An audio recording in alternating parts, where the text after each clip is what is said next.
स्वागत। मैं हरजिंदर सिंह रंधावा, तुस देख रहे हो पंजाब टेलीविजन और मेरे नाल ने भारत के साबका अंबैसडर सरदार केसी सिंह। सरदार साहब जियो आया। सत श्री अकाल रंधावा साहब और सत श्री अकाल ਤੁਹਾਡੇ ਦਰਸ਼ਕਾਂ ਨੂੰ। कई लड़ाइयां लोहे का जिगर रख के लड़नियां पैंदियां।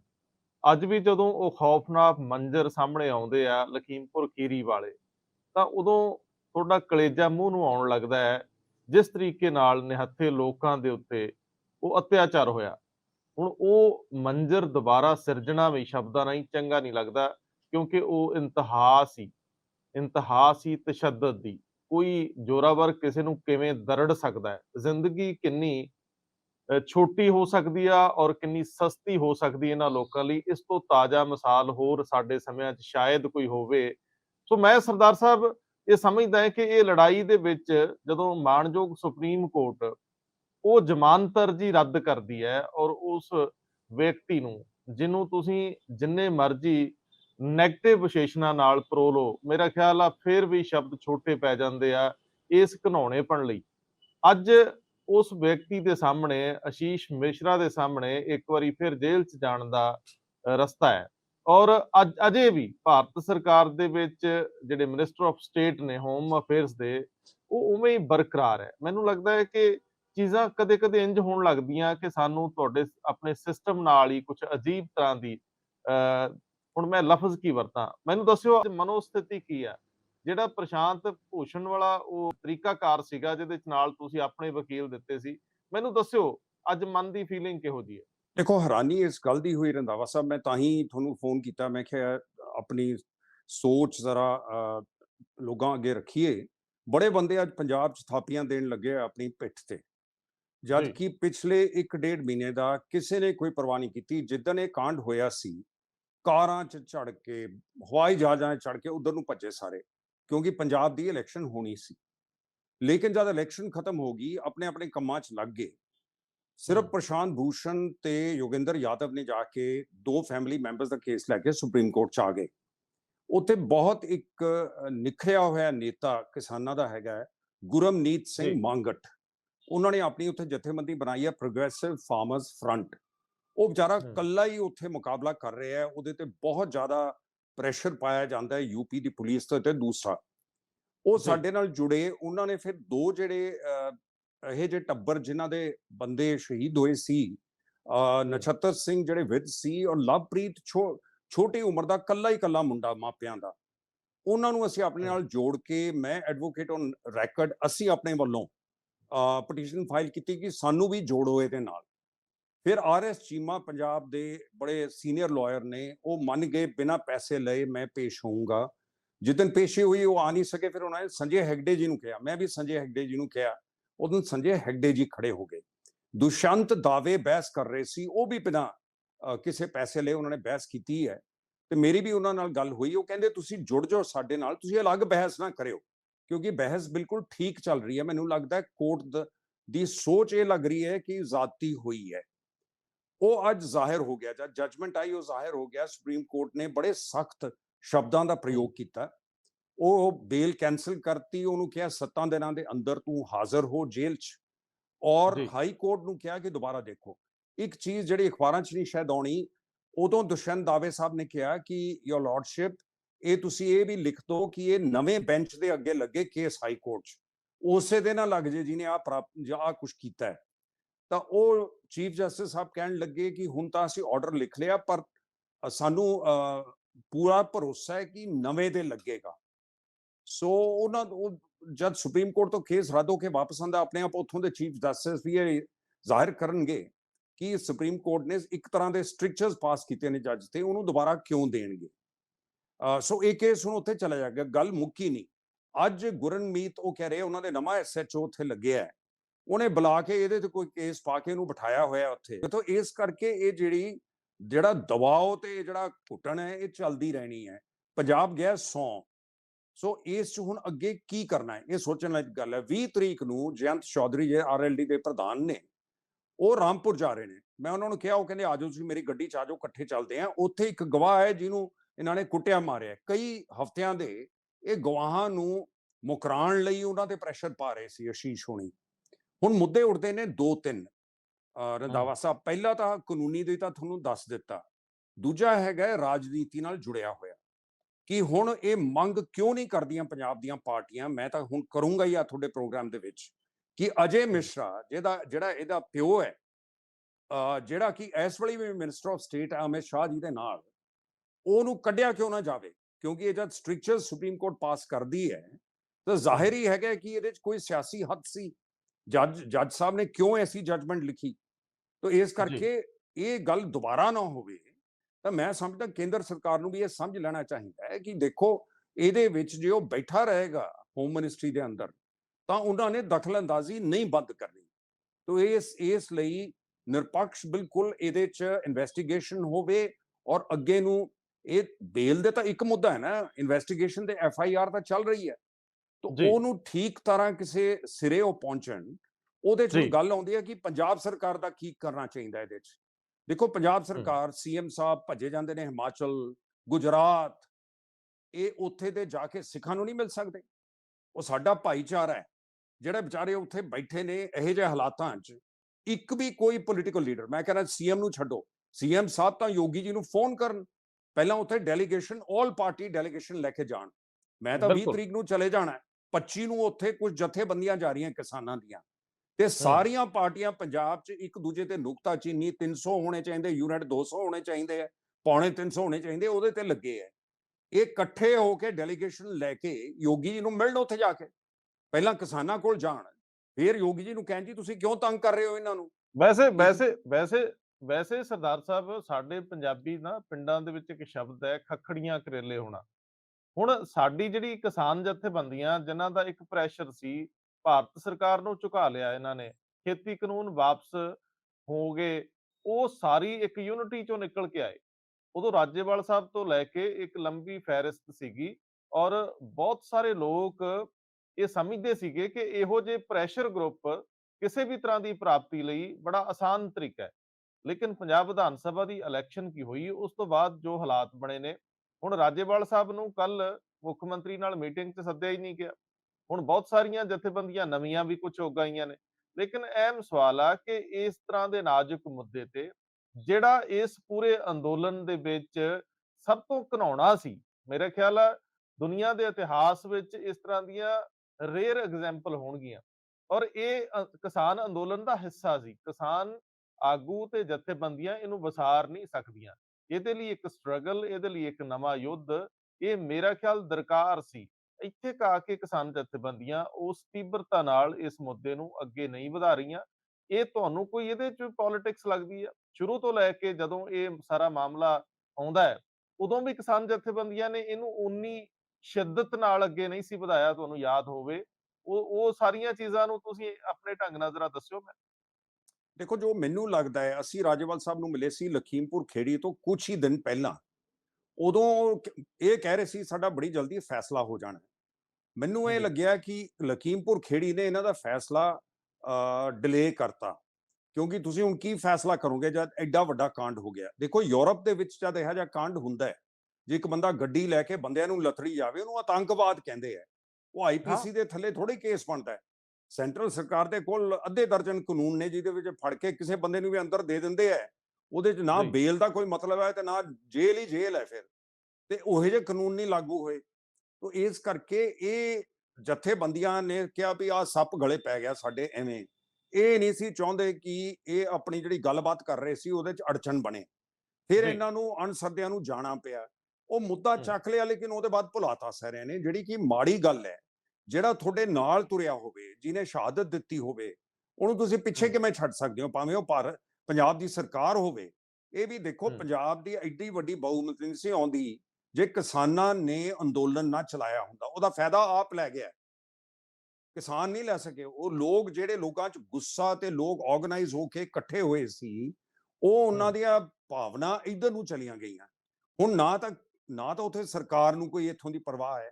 ਪਰ ਕੋਈ ਗੱਲ ਨਹੀਂ, ਅਸੀਂ ਹੈਗੇ, ਸਾਡੇ ਵਰਗੇ ਹੈਗੇ, ਜਯੰਤ ਜੀ ਜੁੜੇ ਹੋਏ ਨੇ। ਦੇਖੋ, RLD ਵਾਲੇ ਉਹ ਜਾ ਰਹੇ ਨੇ ਪਰਸੋਂ ਨੂੰ ਰਾਮਪੁਰ ਪਤਾ ਲੈਣ।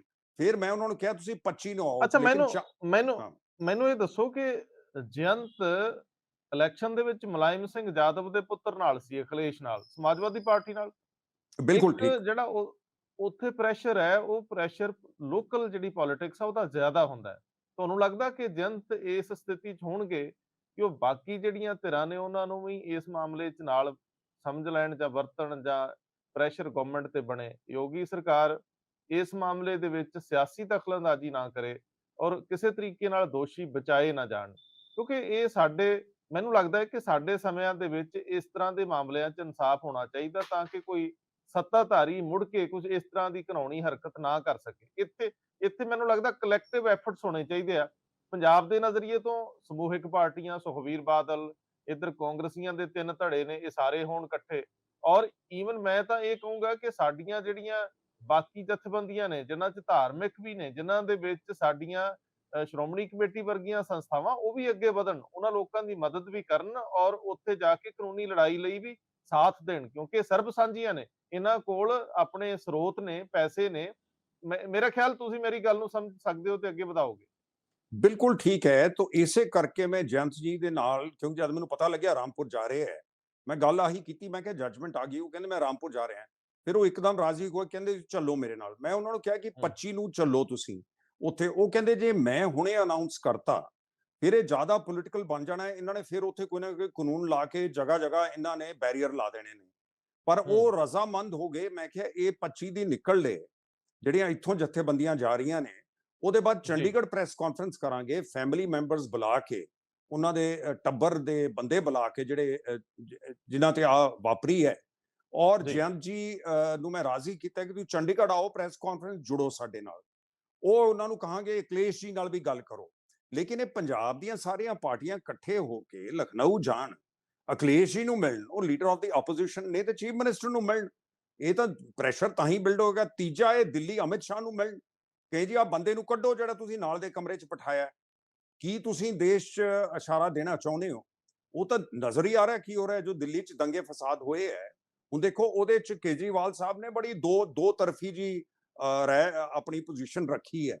ਉਹਨਾਂ ਨੇ ਦੇਖੋ ਇਹ ਵੀਡੀਓ ਵੀ ਆਏ ਨੇ ਜਿੱਥੇ ਕਿ ਜਿਹਨੂੰ ਕਹਿੰਦੇ ਆ ਕਿ ਧਰਮ ਦਾ ਇਹ ਅਸੀਂ ਉਹ ਕੱਢ ਰਹੇ ਸੀਗੇ ਪ੍ਰੋਸੈਸ਼ਨ, ਉਹਦੇ ਵਿੱਚ ਲੋਕਾਂ ਨੇ ਤਲਵਾਰਾਂ ਤੇ ਡੰਡੇ ਚੱਕੇ ਹੋਏ ਆ। ਚਲੋ ਉਹਨਾਂ ਦੀ ਵੀ ਗਲਤੀ ਹੈ ਜੇ ਅੱਗਿਓਂ ਪਥਰਾਓ ਕੀਤਾ। ਤੋ ਦੋਨੋਂ ਪਾਸੇ ਦੀ ਜੇ ਗਲਤੀ ਹੈ, ਫਿਰ ਦੋਨਾਂ ਦੇ ਬਾਰੇ ਤੁਸੀਂ ਕਹੋ ਵੀ ਦੋਨਾਂ ਨੂੰ ਨਹੀਂ ਕਰਨਾ ਚਾਹੀਦਾ। ਔਰ ਇਹ ਬੜੀ ਪੁਰਾਣੀ ਰੰਧਾਵਾ ਜੀ। ਮੈਂ ਤਾਂ ਫੋਰਨ ਸਰਵਿਸ ਤੋਂ ਪਹਿਲਾਂ 2 ਸਾਲ ਆਈਪੀਐਸ ਵੀ ਰਿਹਾ ਹੈ। ਜੀ, ਔਰ ਇਹ ਬੜੀ ਪੁਰਾਣੀ 47 ਦੀਆਂ ਇਹ ਤਰੀਕੇ ਬਣੇ ਹੋਏ ਨੇ ਕਿ ਉਹਨਾਂ ਦੇ ਨਾਲ ਸ਼ੀਆ ਸੁੰਨੀ ਦਾ ਝਗੜਾ ਹੋ ਜਾਂਦਾ ਸੀ ਯੂਪੀ 'ਚ। ਕੱਲਾ ਹਿੰਦੂ ਮੁਸਲਮ ਇੰਨਾ ਜ਼ਿਆਦਾ ਨਹੀਂ ਸੀ ਹੁੰਦਾ, ਸ਼ੀਆ ਜ਼ਿਆਦਾ ਆਪਣਾ ਤਜ਼ੀਆ ਕੱਢਦੇ ਸੀ। ਉਹਨਾਂ ਨੇ ਸੁੰਨੀਆਂ ਦੇ ਮਸਜਿਦ ਕੋਲ ਕੱਢਣਾ, ਉੱਥੇ ਪੰਗਾ ਹੋ ਜਾਣਾ। ਤਾਂ ਇਸ ਹੂੰ, ਕਰਕੇ 2 ਚੀਜ਼ਾਂ ਹੁੰਦੀਆਂ। ਇੱਕ ਤਾਂ ਤੁਸੀਂ ਰੂਟ ਸੋਚ ਕੇ ਬਣਾਓ, ਕਿਉਂ ਤੁਸੀਂ ਮਸਜਿਦ ਦੇ ਕੋਲੋਂ ਉਹਨਾਂ ਨੂੰ ਰੂਟ ਦਿੱਤਾ। ਜੇ ਦਿੱਤਾ ਹੈ ਤਾਂ ਜੀ, ਉੱਥੇ ਇੰਨੀ ਪੁਲਿਸ ਖੜੀ ਹੋਣੀ ਚਾਹੀਦੀ ਹੈ, ਤੁਹਾਨੂੰ ਪਤਾ ਕਿ ਇੱਥੇ ਝਗੜਾ ਹੋ ਸਕਦਾ ਹੈ, ਤਾਂ ਕਿ ਉਸ ਵੇਲੇ ਉਹਨਾਂ ਨੂੰ ਤਿੱਤਰ ਬਿੱਤਰ ਕਰਨ। ਸੋ ਇਹ ਹੂੰ, ਗਲਤੀ ਕੇਂਦਰ ਸਰਕਾਰ ਦੀ, ਉਹਨਾਂ ਦੇ ਥੱਲੇ ਆਉਂਦੀ ਦਿੱਲੀ ਦੀ ਪੁਲਿਸ। ਇਹ ਜੀ, ਹੁਣ ਜਾਣ ਕੇ ਹੋਇਆ ਜਾਂ ਅਲਗਰਜ਼ੀ ਹੋਈ, ਇਹ ਤਾਂ ਪਤਾ ਨਹੀਂ। ਪਰ ਇਹ ਚੀਜ਼ਾਂ ਚੱਕਣੀਆਂ ਚਾਹੀਦੀਆਂ। ਅੱਛਾ, ਹੁਣ ਇਹਦੇ 'ਚ ਕੀ ਹੈ? ਅਸੀਂ ਦੇਖੋ ਸਾਡਾ ਧਰਮ ਕੀ ਕਹਿੰਦਾ। 9ਵੇਂ ਪਾਤਸ਼ਾਹ ਨੇ ਸ਼ਹਾਦਤ ਕਿਉਂ ਦਿੱਤੀ? ਮੈਂ ਜੀ, ਇਕੱਲੇ ਉਹ ਕਸ਼ਮੀਰੀ ਬ੍ਰਾਹਮਣਾਂ ਲਈ ਨਹੀਂ ਉਹਨਾਂ ਨੇ ਦਿੱਤੀ।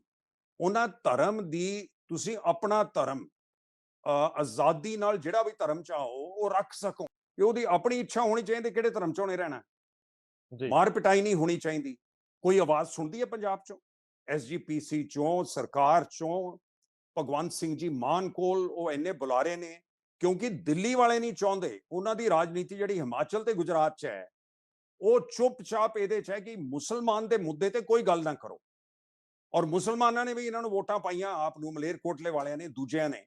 ਹੁਣ ਬਾਈ ਇਲੈਕਸ਼ਨ ਹੋ ਗਈ, ਉੱਥੇ ਫਿਰ ਵੋਟਾਂ ਮੰਗਣ ਜਾਣਗੇ ਉਹਨਾਂ ਤੋਂ। ਹੂੰ। ਤੋ ਇਸ ਕਰਕੇ ਕੋਈ ਤੁਹਾਡੀ ਆਧਾਰ ਹੋਣੇ ਚਾਹੀਦੇ ਪੋਲਿਟਿਕਸ ਦੇ। ਬਿਲਕੁਲ ਠੀਕ ਹੈ। ਬਿਲਕੁਲ ਆਮ ਆਦਮੀ ਪਾਰਟੀ ਨੂੰ ਇੱਥੇ ਸਥਿਤੀ ਸਾਫ਼ ਕਰਨੀ ਚਾਹੀਦੀ ਹੈ, ਦਿੱਲੀ 'ਚ ਵੀ, ਪੰਜਾਬ ਦੇ ਵਿੱਚ ਵੀ। ਔਰ ਜਿਹੜਾ ਕਿਸਾਨੀ ਨਾਲ ਇਹ ਵਾਪਰਿਆ, ਉੱਥੇ ਵੀ ਜਾ ਕੇ ਸਰਕਾਰ ਤੇ ਪ੍ਰੈਸ਼ਰ ਤਾਂ ਹੋਣਾ ਹੀ ਚਾਹੀਦਾ ਨਾ, ਕਿ ਜੇ ਮਾਣਯੋਗ ਸੁਪਰੀਮ ਕੋਰਟ ਇੱਕ ਇਸ ਤਰ੍ਹਾਂ ਦਾ ਫੈਸਲਾ ਦੇ ਰਹੀ ਹੈ, ਇਹਦਾ ਮਤਲਬ ਹੈ ਕਿ ਜਿਹੜੇ ਮੰਤਰਾਲੇ 'ਚ ਬੈਠੇ ਲੋਕ ਹੈ, ਉਹ ਬਾਪ ਹੈ ਉਹਦਾ, ਆਸ਼ੀਸ਼ ਮਿਸ਼ਰਾ ਦਾ। ਤਾਂ ਮੇਰੇ ਖਿਆਲ ਇਹ ਸਭ ਤੋਂ ਪਹਿਲਾ ਸਵਾਲ ਹੀ ਉਠਾਇਆ ਜਾਂਦਾ, ਔਰ ਐਥੀਕਲੀ ਵੀ ਬਣਦਾ ਹੈ ਕਿ ਉਹ ਆਪਣੇ ਆਪ ਹੀ ਅਸਤੀਫਾ ਦਿੰਦੇ। ਜੇ ਨਹੀਂ ਦੇ ਰਹੇ ਤਾਂ ਸਰਕਾਰ ਖਾਰਜ ਕਰਦੀ। ਜੇ ਸਰਕਾਰ ਵੀ ਨਹੀਂ ਕਰ ਰਹੀ ਤਾਂ ਸਾਰੀਆਂ ਧਿਰਾਂ ਇਸ ਗੱਲ ਲਈ ਪ੍ਰੈਸ਼ਰਾਈਜ਼ ਕਰਦੀਆਂ। ਪਰ ਮੈਨੂੰ ਤੁਹਾਡੀ ਗੱਲ ਠੀਕ ਹੈ, ਸਾਰੇ ਸੁੱਤੇ ਪਏ ਆ, ਕਿਸੇ ਨੂੰ ਸ਼ਾਇਦ ਇਹ ਜਦੋਂ ਆਪਣੇ ਵੱਲ ਆਉਂਦੀ ਆ ਉਦੋਂ ਤੱਕ ਬਹੁਤ ਦੇਰ ਹੋ ਗਈ ਹੁੰਦੀ, ਫਿਰ ਕਹਿੰਦੇ ਸਾਡੇ ਲਈ ਖੜਦਾ ਕੋਈ ਨਹੀਂ। ਖੈਰ ਸਰਦਾਰ ਸਾਹਿਬ, ਇੱਥੇ ਹੁਣ ਤੁਹਾਨੂੰ ਕੀ ਲੱਗਦਾ ਹੈ ਕਿ ਸਾਡੀਆਂ ਕਿਸਾਨ ਜਥੇਬੰਦੀਆਂ ਜਿਹੜੀਆਂ ਕਿ ਅਜੇ ਵੀ ਐਮਐਸਪੀ ਤੇ ਬਾਕੀ ਮਾਮਲਿਆਂ ਦੇ ਵਿੱਚ ਇਹ ਕਹਿ ਰਹੀਆਂ ਕਿ ਸਾਡਾ ਕੱਖ ਨਹੀਂ ਬਣਿਆ, ਸਰਕਾਰ ਕਹਿੰਦੀ ਇਹਨਾਂ ਆਪਣਾ ਨੁਮਾਇੰਦਾ ਹੀ ਨਹੀਂ ਦਿੱਤਾ, ਸਰਕਾਰ ਨਾਲ ਟਕਰਾਅ ਦੀ ਸੰਭਾਵਨਾ ਦੁਬਾਰਾ ਬਣ ਸਕਦੀ ਹੈ? ਦੂਜੇ ਬੰਨੇ ਕੀ ਇਹ ਜਥੇਬੰਦੀਆਂ, ਇਹ ਜਿਹੜੀ ਲੜਾਈ ਅਧੂਰੀ ਪਈ ਆ, ਜਿਹੜੀ ਲੜਾਈ ਇੱਕ ਤਰ੍ਹਾਂ ਨਾਲ ਅੰਦੋਲਨ ਦੀ ਲੜਾਈ ਆ, ਉਹਨੂੰ ਉਨੀ ਸ਼ਿੱਦਤ ਨਾਲ ਲੜਨਗੀਆਂ ਜਾਂ ਲੜਨਾ ਚਾਹੀਦਾ ਇਹਨਾਂ ਨੂੰ? ਤੁਸੀਂ ਇਹਨਾਂ ਨੂੰ ਅਪਰੋਚ ਵੀ ਕਰੋਗੇ ਕਿ ਨਹੀਂ? ਦੇਖੋ ਇਹ ਆਪਸ ਚ ਇਹਨਾਂ ਦਾ ਬਟਵਾਰਾ ਹੋ ਗਿਆ, ਜਿਹੜੇ 25 ਨੂੰ ਉੱਥੇ ਜਾ ਰਹੇ ਨੇ ਲਖੀਮਪੁਰ, ਉਹਦੇ ਚ ਵੀ ਨਾ ਤਾਂ ਉਗਰਾਹਾਂ ਗਰੁੱਪ ਹੈ ਨਾ ਰਾਜੇਵਾਲਾ ਸਾਹਿਬ ਦਾ ਹੈ, ਉਹਦੇ ਚ ਡਕੌਂਡਾ ਤੇ ਦੂਜੇ ਹੋਰ ਗਰੁੱਪ ਨੇ। ਸੋ ਇਹਦੇ ਚ ਵੱਖਰੇ ਵੱਖਰੇ ਇਹ ਹੋ ਗਏ ਨੇ। ਫਿਰ ਜਦ ਸੀਐਮ ਸਾਹਿਬ ਨੇ ਕੱਲ ਮੀਟਿੰਗ ਬੁਲਾਈ ਹੈ, ਉਹਦੇ ਚ ਵੀ ਉਗਰਾਹਾਂ ਸਾਹਿਬ ਅੱਗੇ ਨਜ਼ਰ ਆਏ, ਜੀ। ਔਰ ਮੈਨੂੰ ਲੱਗਦਾ ਆਪ ਦਾ ਤਾਲਮੇਲ ਉਹਨਾਂ ਨਾਲ ਜ਼ਿਆਦਾ ਹੈ। ਭਾਵੇਂ ਉਹ ਕਹਿਣ ਅਸੀਂ ਕਿਸੇ ਦੀ ਸਪੋਰਟ ਨਹੀਂ ਕੀਤੀ, ਸਾਫੇ ਵੀ ਇੱਕੋ ਰੰਗ ਦੇ ਆ ਇਹਨਾਂ ਦੇ, ਤੇ ਮੈਨੂੰ ਹੂੰ। ਲੱਗਦਾ ਉਸ ਏਰੀਏ ਚ ਸੰਗਰੂਰ ਤੋਂ ਲਾ ਕੇ ਬਠਿੰਡੇ ਤਾਈਂ ਕੋਈ ਤਾਲਮੇਲ ਹੈ ਇਹਨਾਂ ਦੇ ਵਿੱਚ। ਜੀ। ਉਹ ਹੁਣ ਤਾਲਮੇਲ ਉਹਨਾਂ ਚਿਰ ਹੀ ਚੱਲਣਾ ਹੈ ਜਿੰਨਾ ਚਿਰ ਤੁਸੀਂ ਦੇਈ ਜਾਓਗੇ ਜਿਹੜੀ ਚੀਜ਼ ਉਹ ਮੰਗਣਗੇ। ਜੇ ਪੰਜਾਬ ਸਰਕਾਰ ਕੋਲ ਪੈਸੇ ਨਾ ਹੋਏ ਹੋਰ ਦੇਣ ਦੇ, ਉਦੋਂ ਫਿਰ ਇਹਨਾਂ ਦਾ ਆਪਸ ਚ ਟਕਰਾਓ ਆਏਗਾ। ਲੇਕਿਨ ਇਹ ਟ੍ਰਾਂਜੈਕਸ਼ਨਲ ਅੰਗਰੇਜ਼ੀ ਚ ਕਹਿੰਦੇ ਆ, ਇਹ ਇੱਕ ਤਰ੍ਹਾਂ ਦੀ ਇਹ ਨਹੀਂ ਹੋਣੀ ਚਾਹੀਦੀ ਕਿ ਅਸੀਂ ਸਾਡੀ ਦੋਸਤੀ ਇੱਥੇ ਤਈ ਹੈ, ਜਿਹੜੀ ਅਸੀਂ ਮੰਗੀ ਜਾਈਏ ਉਹ ਦੇਈ ਜਾਓ। ਕੋਈ ਰਲ ਕੇ ਨੀਤੀ ਬਣਨੀ ਚਾਹੀਦੀ ਹੈ ਪੰਜਾਬ ਚ ਕਿ ਕਿਸਾਨੀ ਇਹ ਦੇ ਸੰਕਟਾਂ ਨੂੰ। ਟਕਰਾਅ ਤਾਂ ਸਰਦਾਰ ਸਾਹਿਬ ਕੱਲ ਤੋਂ ਹੀ ਸ਼ੁਰੂ ਹੋ ਜਾਣਾ, ਜਦੋਂ ਇਹ ਕਹਿੰਦੇ ਆ ਕਿ ਇਸ ਵਾਰੀ ਕਣਕ ਦਾ ਝਾੜ ਘਟ ਗਿਆ, ਭਗਵੰਤ ਮਾਨ ਸਾਹਿਬ ਨੇ ਆਖੇ ਹਾਮੀ ਭਰ ਦਿੱਤੀ ਕਿ ਅਸੀਂ ਮੁਆਵਜ਼ਾ ਦੇਵਾਂਗੇ ਪ੍ਰਤੀ ਕੁਇੰਟਲ। ਪੰਜਾਬ ਸਰਕਾਰ ਕੋਲ ਇਸ ਤਰ੍ਹਾਂ ਦਾ ਕੋਈ ਵੀ ਸਾਧਨ ਹੈ ਨਹੀਂ ਕਿ ਉਹ ਇਸ ਵੇਲੇ ਪੈਸੇ ਫालतू ਕੱਢ ਸਕਣ। ਮੈਨੂੰ ਲੱਗਦਾ ਹੈ ਕਿ ਸਰਕਾਰ ਨੇ ਇਸ ਤਰ੍ਹਾਂ ਦੀ ਕੋਈ ਅਨਾਉਂਸਮੈਂਟ, ਜੇ ਭਗਵੰਤ ਮਾਨ ਸਾਹਿਬ ਨੇ ਕਹਿ ਵੀ ਦਿੱਤਾ, ਸ਼ਾਇਦ ਹੀ ਕੇਜਰੀਵਾਲ ਮੰਨਣ। ਇਹ ਟਕਰਾਅ ਮੈਨੂੰ ਲੱਗਦਾ ਦਿਹਾੜੀ ਡੰਗ 'ਚ ਹੀ ਸ਼ੁਰੂ ਹੋ ਜਾਣਾ, ਕਿਉਂਕਿ ਸਰਕਾਰ ਕੋਲ ਹੋਣਾ ਨਹੀਂ ਇਹ ਮੁਆਵਜ਼ਾ ਦਿੱਤਾ ਨਹੀਂ ਜਾਣਾ ਪ੍ਰਤੀ ਕੁਇੰਟਲ ਦੇ ਹਿਸਾਬ ਨਾਲ ਵੀ ਉਹ 1 ਏਕੜ ਦਾ 5-4 ਹਜ਼ਾਰ 7 ਹਜ਼ਾਰ ਦੇ ਸਕਣ, ਲੱਗਦਾ ਨਹੀਂ। ਦੇਖੋ ਸੀਐਮ ਸਾਹਿਬ ਨੇ ਕਿਹਾ ਹੈ ਕਿ 3 ਲੱਖ ਕਰੋੜ ਦਾ ਲੋਨ ਕਿੱਥੇ ਗਿਆ, ਮੈਂ ਇਨਕੁਆਇਰੀ ਕਰੂੰਗਾ। ਉਹ 3 ਲੱਖ ਦਾ 4 ਲੱਖ ਬਣ ਜਾਣਾ। ਫਿਰ ਜੇ ਕੋਈ ਅਗਲੀ ਸਰਕਾਰ ਆਊਗੀ, ਉਹ ਜਿਹੜਾ 1 ਲੱਖ ਵਾਧੂ ਹੋਇਆ ਉਹਦੀ ਇਨਕੁਆਇਰੀ ਕਰਦੀ ਰਹੂਗੀ। ਇਹਦੀਆਂ ਇਨਕੁਆਇਰੀਆਂ ਕੀ ਹੁੰਦੀਆਂ, ਉਹ ਤਾਂ ਪਤਾ ਹੂੰ। ਹੈ ਕਿ ਪੈਸੇ ਜੀ। ਤੁਹਾਡੇ ਕੋਲ ਸੀ ਨਹੀਂ। ਹਰੇਕ ਸਰਕਾਰ ਐਲਾਨਬਾਜ਼ੀ ਤੇ ਮੁਫਤ ਦੀਆਂ ਚੀਜ਼ਾਂ ਦੇਣ ਤੇ ਲੱਗੀ ਸੀ। ਭਾਵੇਂ ਉਹ ਬਾਦਲ ਸਾਹਿਬ ਦਰਸ਼ਨ ਕਰਦੇ ਸੀ ਜਾ ਕੇ ਕਿਸਾਨਾਂ ਦਾ, ਉੱਥੇ ਵੰਡਿਆ ਹੈ, ਜਾਂ ਕੈਪਟਨ ਸਾਹਿਬ ਨੇ ਲੋਨ ਮਾਫ ਕਰਤੇ, ਉਹ ਦਿੱਤਾ ਤਾਂ ਉੱਥੇ ਹੀ ਹੈ, ਕੋਈ ਘਰ ਥੋੜੀ ਲੈ ਕੇ ਗਏ ਉਹ ਪੈਸੇ। ਸੋ ਘਰ ਜਿਹੜੇ ਲਿਜਾਂਦੇ ਆ ਉਹ ਤਾਂ ਦੂਜੇ ਚੀਜ਼ਾਂ ਚੋਂ ਵੀ ਜਾ ਰਹੇ ਹੈ। ਤੋ ਇਸ ਕਰਕੇ ਇਹ ਜੇ ਚੀਜ਼ਾਂ ਤੇ ਟਾਈਮ ਜ਼ਾਇਆ ਨਹੀਂ ਕਰਨਾ ਚਾਹੀਦਾ। ਇਹ ਹੈਡਲਾਈਨ ਹੰਟਿੰਗ ਕਿ ਐਲਾਨਬਾਜ਼ੀ ਚ ਬਸ ਇਹਦੇ ਚ ਹੀ ਦਿਨ ਕੱਢ ਦਈਏ ਜਦ ਤੱਕ ਹਿਮਾਚਲ ਦੀ ਇਲੈਕਸ਼ਨ ਨਹੀਂ ਹੁੰਦੀ, ਉੱਥੇ ਤਾਂ ਹੀ ਜੀ। ਅਸੀਂ ਕਹੀਏ ਦੇਖਿਆ ਅਸੀਂ ਪੰਜਾਬ ਚ ਪੂਰਾ ਕਰਤਾ ਸਾਰਾ ਕੁਝ, ਇਹਦੇ ਚ ਪੰਜਾਬ ਦਾ ਨੁਕਸਾਨ ਹੋਏਗਾ। ਇਹ ਬੈਠ ਕੇ ਹੁਣ ਸਿਆਣਪ ਦਾ ਕੰਮ ਲੈਣ, ਸਕੀਮ ਬਣਾਉਣ, ਲੋਕਾਂ ਨਾਲ ਖੁੱਲ ਕੇ ਗੱਲ ਕਰਨ ਕਿ ਜੀ ਸਾਡੇ ਕੋਲ ਇੰਨੇ ਪੈਸੇ ਹੈ, ਹੁਣ ਅਸੀਂ ਤਬਦੀਲੀ ਕਿਵੇਂ ਲਿਆਉਣੀ ਹੈ। ਦੇਖੋ ਮੈਂ ਤੁਹਾਨੂੰ ਜੀ। ਮੋਟੀ ਗੱਲ ਦੱਸਦਾ, ਤੁਸੀਂ 3-4 ਹਜ਼ਾਰ ਕਰੋੜ ਵੱਧ ਖਰਚਾ ਅਨਾਉਂਸ ਕਰਤਾ, ਅਸੀਂ 300 ਦੇਵਾਂਗੇ। ਉਹਦੇ ਚ ਵੀ 2 ਤਰ੍ਹਾਂ ਦੇ ਗਰੁੱਪ ਬਣਾ ਲਏ, ਇੱਕ ਜਿਹੜੇ ਬੈਕਵਰਡ ਤੇ ਫਲਾਣੇ ਤੇ ਫਲਾਣੇ। ਉਹ ਜੇ 600 ਤੋਂ 2 ਮਹੀਨੇ ਚ 1 ਯੂਨਿਟ ਵੱਧ ਜਾਂਦਾ ਹੈ ਤਾਂ ਉਹਨਾਂ ਤੋਂ 1 ਯੂਨਿਟ ਹੀ ਲਵਾਂਗੇ।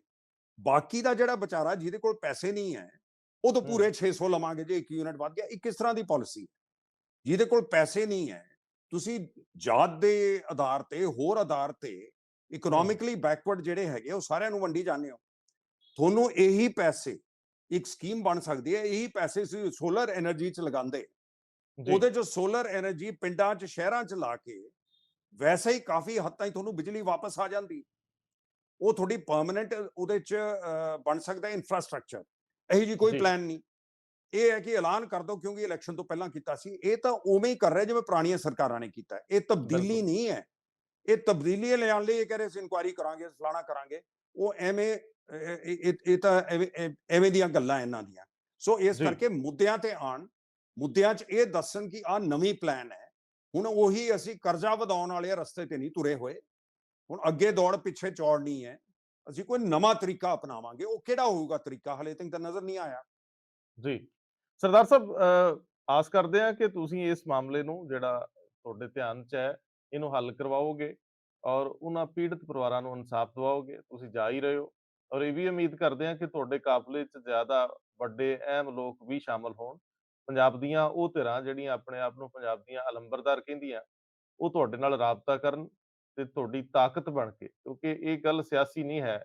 ਬੇਸ਼ੱਕ ਤੁਸੀਂ ਵੀ ਹੁਣ ਸਿਆਸੀ ਹੋ ਗਏ, ਪਾਰਟੀ ਤੁਹਾਡੀ ਨੂੰ ਮਾਨਤਾ ਮਿਲ ਗਈ ਹੈ, ਪਰ ਫਿਰ ਵੀ ਮੈਨੂੰ ਲੱਗਦਾ ਅਜੇ ਵੀ ਤੁਸੀਂ ਸਿਆਸਤ ਨਾਲੋਂ ਜ਼ਿਆਦਾ ਚਿਹਰਾ ਤੁਹਾਡਾ ਲੋਕਾਂ ਦਾ ਚਿਹਰਾ ਹੈ। ਸੋ ਮੈਨੂੰ ਲੱਗਦਾ ਕਿ ਜੇ ਤੁਹਾਡੀ ਅਗਵਾਈ ਦੇ ਵਿੱਚ ਵੀ ਇਹ ਤੁਰ ਪੈਣ ਤਾਂ ਮਾੜੀ ਗੱਲ ਨਹੀਂ, ਤਾਂ ਕਿ ਇਹਨਾਂ ਨੂੰ ਆਪਸ ਵਿੱਚ ਇਹ ਨਾ ਲੱਗੇ ਕਿ ਯਾਰ ਮੈਂ ਫਲਾਣੇ ਦੇ ਮਗਰ ਕਿਉਂ ਲੱਗਾ ਤੇ ਫਲਾਂ ਦੇ, ਇਹ ਸਾਰੇ ਤੁਹਾਡੇ ਨਾਲ ਤੁਰ ਪੈਣ ਚੰਗਾ ਹੋਊਗਾ। ਬਹੁਤ ਮਿਹਰਬਾਨੀ, ਬਹੁਤ ਧੰਨਵਾਦ। ਸਤਿ ਸ਼੍ਰੀ ਅਕਾਲ ਜੀ, ਬਹੁਤ ਬਹੁਤ ਧੰਨਵਾਦ ਰੰਧਾਵਾ ਸਾਹਿਬ। ਸਤਿ ਸ਼੍ਰੀ ਅਕਾਲ।